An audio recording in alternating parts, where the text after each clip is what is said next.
Hey everybody, how's it going? It is Matt and it is finally Fiendish Friday. I am back to do another review for y'all. Today's movie is a blast, but before I roll on to anything, I want to wish you all a great morning, evening, afternoon, dawn, day, or dusk, all that lovely stuff, because life really is too short as is.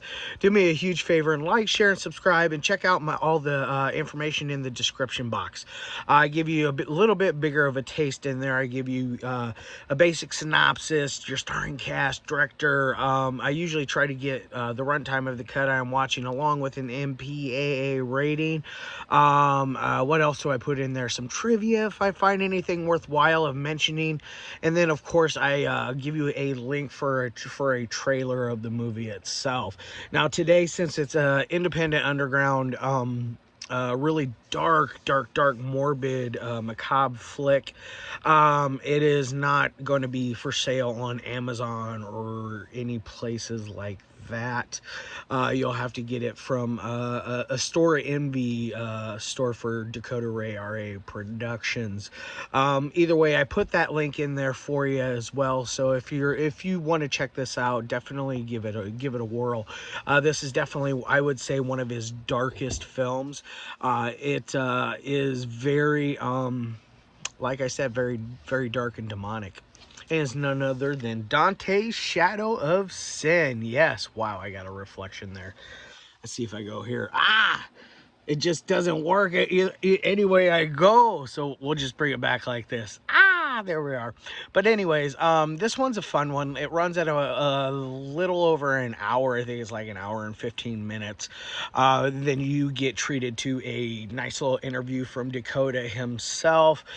Some stuff on some of his previous past films like Dark Days of Demetrius, Sebastian's Holy something. Sorry, Dakota. I'm having a brain fart right now on that one. But either way, I've reviewed all three of those for him. Either way, I have his entire collection. This is number 8 in his collection of films, in which I found out talking to Dakota himself. He is a huge fan of Marion Dora, as am I, and so we got to talk and chat a little bit, because I noticed some correlation between this. I can't, not correlation, but I can see some maybe some inspiration for Melancholy Durango in this, because it is about two friends that get back together. It's been 2 years since they've seen each other. They're gonna go do one last big final hoorah and do drugs and drink and just do devious devilish things. Our main guy, Dante, who's played by Dakota Ray, he is given this cursed artifact named Mogwai from our other character played by Fred Epstein. His name is Mahogany. Now Mahogany is a man who is on a death path for sure, because he is on the final stages of having HIV, I believe it was. He definitely has HIV, but he is going out with a bang with his good old friend Dante. Now Dante, years earlier, that 2 years earlier, had killed a girl, decapitated her, and buried her on the property, and so he is wanting to go back and essentially put things to rest that happened between him and that victim for that victim he had 2 years ago. And he's also got a ulterior motive of killing Mahogany in the process, which he ends up also killing a granny, which was absolutely hilarious. I laughed until I cried, even though it also is like, oh my god, showed how far that they would go to off this lady, how demented is Dante and how demented are Dante and Mahogany. Most of the time they're not interacting. I'm guessing a lot of that is due to the COVID stuff, so it's easily overlooked, one of them kind of things. So don't let that bring you down. But there is a what they call it, the Belesque House, something like that.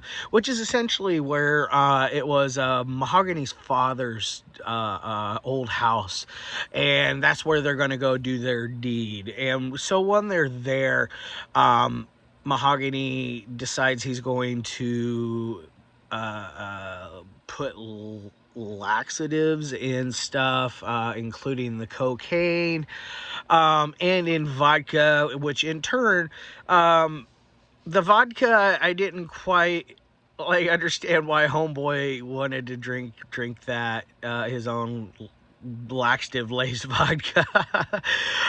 It was kind of gross. But he was also eating magic mushrooms. By the way, they were actually doing, from everything I read, they were actually legit doing the drugs, the psychedelics, and there is quite a bit of absinthe in this movie. If you know anything about Dakota Ray, he is a avid connoisseur of absinthe. So definitely keep an eye out for that. It kind of reminded me of the old Italian movies, and you'd count how many times you would see a J&B bottle, it just, it sticks out. It doesn't, not in a bad way, it just sticks out, and it always puts some joy in my heart. It's one of them familiar visuals. It's like, oh yeah, there it is.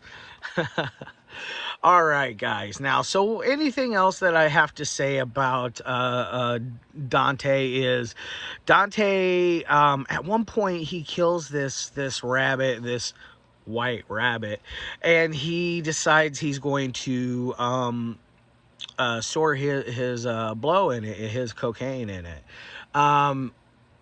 Eventually Mahogany does find it, and that's where the first part of the laxative thing comes in play, because he basically, Mahogany accuses Dante of lacing the cocaine with laxatives, because he goes in and he's starting to basically shit his brains out, which is just absolutely just, it's kind of funny in places, not unintentionally. There's just certain things that are said here and there that I'm just like, oh geez, like the grandma thing, that's a perfect example. Like I even talked about that with Dakota himself. Often the granny. Why not? Let's up the ante. Let's not go to not bring it up to 10. Let's bring it up to 11.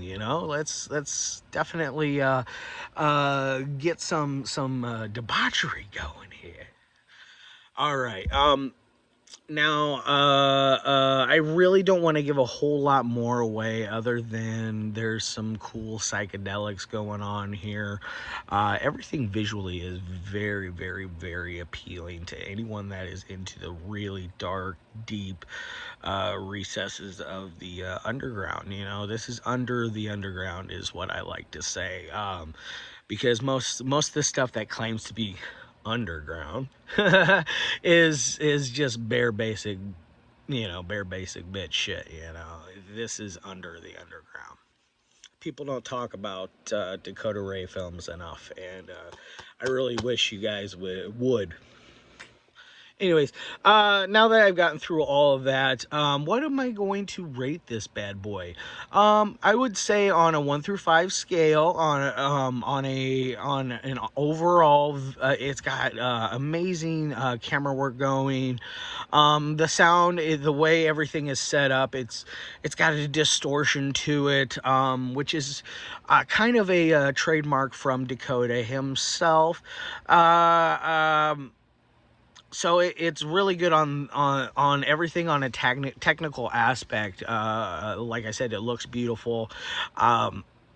It runs together very well. The story runs smoothly. I've watched it 3 times now. I just rewatched it right before this review, and it's one of those. It's probably his best flowing film that he's ever made. I started out with Dark Days of Demetrius when I first got into Dakota, and that one is a very, very good film. Sebastian's unholy shit. Sorry, I did it again. Is very, very. You can tell his progression from like his very first films, all the way up until where he is now with this. This is probably his one of his top films. It should be. So I'm going to say, let's give this thing a 4 out of 5. Not a perfect film. Those are pretty rare to come by, in my opinion. I think the last 5 out of 5 that I would have said I did was probably Creepshow. So if that tells you anything, it's very, very, very, very hard to get that magic 5 out of 5. I used to do out of 10. I think that's a little too high, a little too much. Anyways, I'm gonna roll on out of here. I got shit to do. It is Friday. It's the weekend. I hope all of you guys have a fantastic weekend. I'll see y'all sometime next week, hopefully. I do got some amazing, amazing, amazing movies that I need to review for you. I got stuff like Ebola Syndrome, Flesh for Frankenstein coming. I'm probably gonna do Day of the Animals, do maybe Cruel Jaws. I got some stuff I got a whole bunch of stuff in the mail that I'm just itching to review for you guys. All right, love your faces as always, and